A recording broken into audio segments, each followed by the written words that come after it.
प्रिय विद्यार्थियों, सभी को जय श्री राधे कृष्णा। जैसा कि आप जानते हैं कि हम हाई स्कूल बोर्ड परीक्षा गणित के महत्वपूर्ण प्रश्नों की श्रृंखला अपने चैनल दिव्यांशी क्लासेस 9698 यानी 9698 पर लगातार आपको चला रहे हैं। तो आइए उसी कड़ी में आज हम सेट नंबर 822 सीबी 2025 का देखेंगे और उसमें चलते हैं तो प्रश्न नंबर 1 की ओर। प्रश्न नंबर कुछ इस प्रकार है, मैं आपको पढ़ के सुनाता हूँ। दो संख्या ए और बी का जो एचसीएफ है, यानी एचसीएफ को मासा कहेंगे, मासा 5 और एलसीएम 200 है। तो ए और बी का क्या है, गुणनफल ज्ञात करना है। आइए तो इसका हम देखते हैं। तो यहां से जो एचसीएफ दे रखा है किसका, ए और बी का, वो है 5 और एलसीएम है ए और बी का, वो है 200। अब सूत्र क्या होता है, सूत्र होता है पहली संख्या गुणा दूसरी संख्या बराबर एचसीएफ और गुणा एलसीएम, ये सूत्र है। तो पहली संख्या कौन है, ए, और दूसरी संख्या कौन है, बी। एचसीएफ कितना है 5 और एलसीएम कितना है 200। तो 200 की गुणा 5 से करेंगे तो कितना आएगा 1000। अतः ए और बी का जो गुणनफल है वो कितना आया 1000। आप देख सकते हैं और इसे नोट कर सकते हैं। आइए विद्यार्थी क्वेश्चन नंबर हम 2 की ओर बढ़ते हैं। क्वेश्चन नंबर 2 इस प्रकार है, यदि 20 और 25 का जो एलसीएम है, लासा है, वो 100 है तो एचसीएफ ज्ञात करना है। आइए इसका हम देखते हैं। तो आप लिखेंगे, देखिए एलसीएम कितने का, 20 और 25 का जो एलसीएम कितना दे रखा है 100। हमें ज्ञात करना है एचसीएफ। एचसीएफ कितने का, 20 और 25 का। सूत्र क्या होता है ये ज्ञात करना है। तो एचसीएफ 20, 25, तो सूत्र क्या होता है, दोनों संख्याओं का गुणनफल और बटे क्या होगा एलसीएम। तो देखिए 2 20 गुणा 25, एलसीएम कितना है 100। अब 25 का पहाड़ा 100 में क्या बार पड़ेंगे 4 बार, तो क्या आएगा 20 बटे 4। 4 का पहाड़ा 20 में क्या बार जाएगा 5 बार। तो फाइनल आंसर यानी एचसीएफ जो पूछा आपका 20 और 25 का, वो कितना आ गया 4। आप देख सकते, नहीं सॉरी 5 आया, 4 से भाग 20 को 5 बार जाएगी। तो जो आपका एचसीएफ आया, यानी एचसीएफ को क्या कहते हैं, मासा। तो कितना आ गया आपका 5, देख सकते हैं, नोट करें।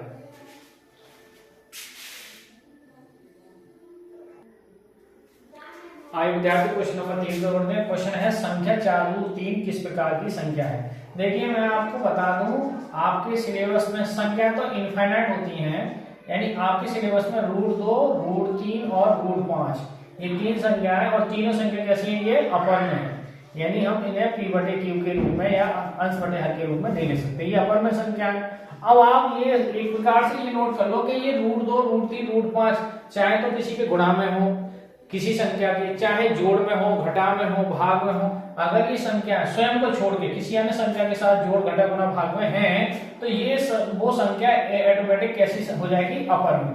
तो इस आधार पे हम कि 4√3 के, यानी 4 गुणा में कौन है √3, और √3 कैसी संख्या है, अपर में है। तो अतः 4 जो संख्या है 4√3 कैसी संख्या हो जाएगी, एक अपर में संख्या होगी। बस इसका इतना ही हल पूछा है, किस प्रकार की संख्या है।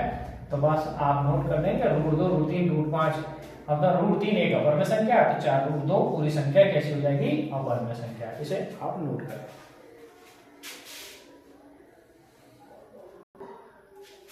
आइए विद्यार्थी क्वेश्चन नंबर हम चलते हैं 4 की ओर। क्वेश्चन नंबर 4 इस प्रकार है कि यदि 1/x² + 6 बराबर 1/10 हो तो क्या बताना है, हमें x की वैल्यू बतानी है। आइए इसका हल करते हैं।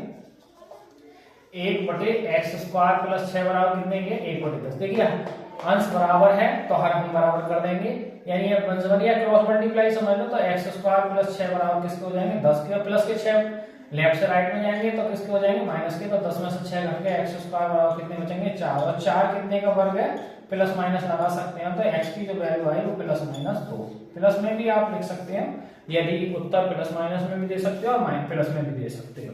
तो इसका हल यानी x की वैल्यू पूछी वो +-2, आप नोट करें।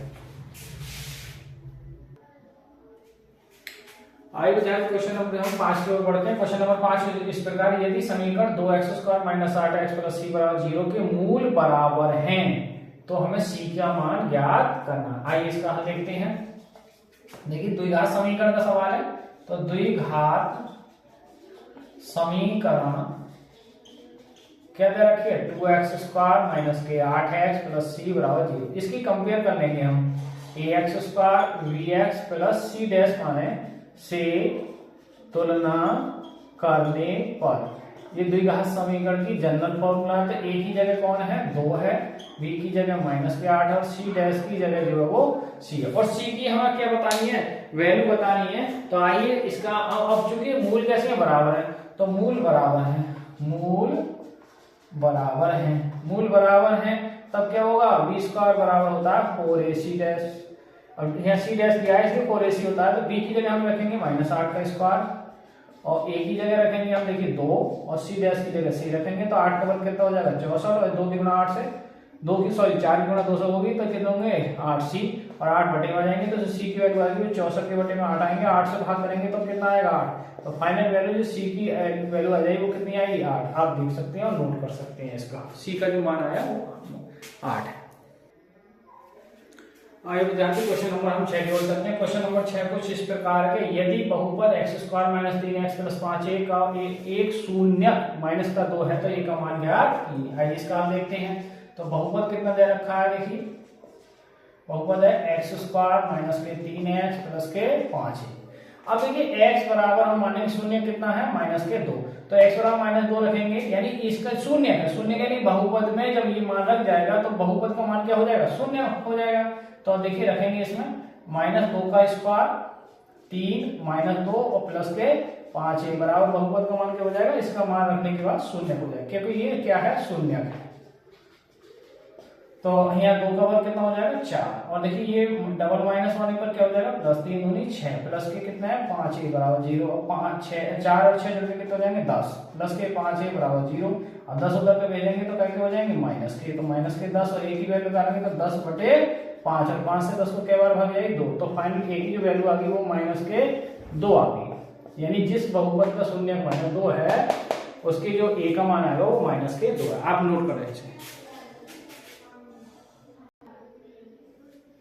आइए विद्यार्थी क्वेश्चन नंबर हम 7 की ओर बढ़ते हैं। क्वेश्चन नंबर 7 कुछ इस प्रकार का, बहुपद x स्क्वायर -5x + 6 के क्या ज्ञात करनी है, शून्य ज्ञात करनी है। आइए इसका हम देखते हैं।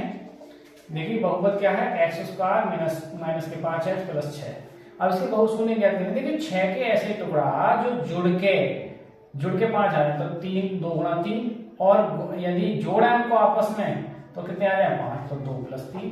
तो आइए हम इसका देखेंगे x स्क्वायर और 5 की जगह क्या रखेंगे हम 2 + 3x + के 6 और x स्क्वायर माइनस के अंदर 2x माइनस के 3x + 6।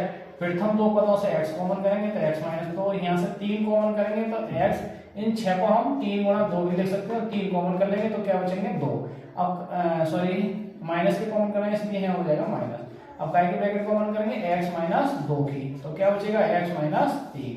तो इसके अतः शून्य क्या हो जाएंगे, अतः शून्य हो जाएंगे यहाँ से भाई। अगर माइनस में बराबर इधर जाएगा क्या हो जाएगा 2 और 3, दोनों माइनस में दोनों प्लस में आएंगे। अगर एक प्लस में होते तो माइनस में आते। अतः शून्य किसके आगे 2 3 और इसे ये सही है गलत एक इसमें रख लो, मान चाहे कोई सा शून्य रख लो और क्या आएगा इस बहुपद का मान शून्य हो जाएगा। शून्य हो जाएगा तो ये बहुपद है, ये जांच कर सकते हैं, आप देख सकते हैं। आइए विद्यार्थी क्वेश्चन नंबर हम 8 की ओर बढ़ते हैं। क्वेश्चन नंबर 8 है बिंदु -5 और +6 किस चतुर्थांश में है। देखिए मैं आपको बता चुका हूं, इसका हल देखेंगे। जो बिंदु दे रखा है वो -5, 6 यानी अब देखो मैं आपको बता दूं कि चतुर्थांश होता है ये प्रथम चतुर्थांश होता है, प्रथम चतुर्थांश। ये बड़ा सा प्लस का चिन्ह खींच दो, इसको जहां दोनों कटिंग करेंगे इसको हम मूल बिंदु कहते हैं। और ये x अक्ष होती है आपकी और ये आपकी y अक्ष होती है और ये आपकी y डैश, ये आपकी x डैश। तो प्रथम चतुर्थांश ये आपका सेकंड चतुर्थांश हो जाएगा और ये आपका थर्ड चतुर्थांश हो जाएगा और ये आपका फोर्थ चतुर्थांश हो जाएगा। इसमें दोनों ही चिन्ह यानी x भी और y भी प्लस की हो जाएगा। दूसरे में x माइनस का y प्लस की होती है, तीसरे में दोनों ही माइनस के होंगे और चौथे में x प्लस का और y माइनस। अब देखिए बिंदु क्या पहले क्या है, मैं आपको ये चिन्ह लिख दूं। देखिए दोनों ही चिन्ह प्लस के हैं तो कौन सा होगा फर्स्ट चतुर्थांश, और फिर माइनस फिर प्लस है तो कौन सा होगा सेकंड चतुर्थांश, और फिर प्लस फिर दोनों ही चिन्ह काय के हैं माइनस के हैं तो कौन सा होगा थर्ड चतुर्थांश। और अगर पहले प्लस फिर माइनस है तो कौन सा होगा, फोर्थ चतुर्थांश। अब आप ये देखें कि ये चिन्ह है पहले माइनस फिर प्लस, तो पहले माइनस फिर प्लस कौन से में होगा, सेकंड। तो अतः ये जो बिंदु है वो बिंदु माइनस के 5,6 कौन से में होगा, द्वितीय चतुर्थांश में, द्वितीय चतुर्थांश में स्थित होगा, में स्थित होगा। बस इसका आंसर। ये चिन्हों को ध्यान रखें तो आप ये बता सकते हैं। आप इन चिन्हों को नोट कर लें इस तरीका से।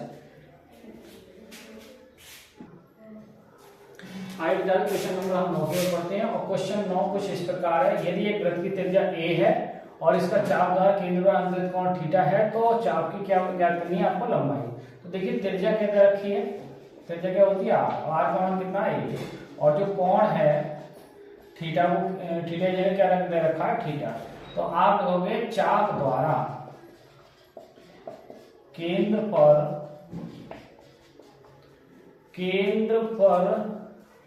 थीटा कौन सा, केंद्र, ये गलत था बस एक मिनट, केंद्र पर थीटा कोण द्वारा अंतरित चाप की लंबाई, चाप की लंबाई क्या होगी, 2 पाई r थीटा बटे 360। देखिए 2 पाई r की जगह हम क्या रखेंगे a, 2 पाई a और थीटा बटे 360। तो इसको ऐसा भी कहा गया है थीटा बटे 360 गुणा 2 पाई a। ये नोट कर सकते हैं, इस तरीके से फॉर्म में दे सकता है। तो आइए विद्यार्थियों आज की वीडियो का अंतिम क्वेश्चन की ओर चलते हैं। क्वेश्चन नंबर इस प्रकार है, 10 त्रिभुज एबीसी और त्रिभुज डीईएफ कैसे हैं, समरूप हैं। इस प्रकार है कि कोण ए के मान 45 है, कोण ई का मान 56 है, तो सी का मान ज्ञात करेंगे। आइए इसका हल देखते हैं।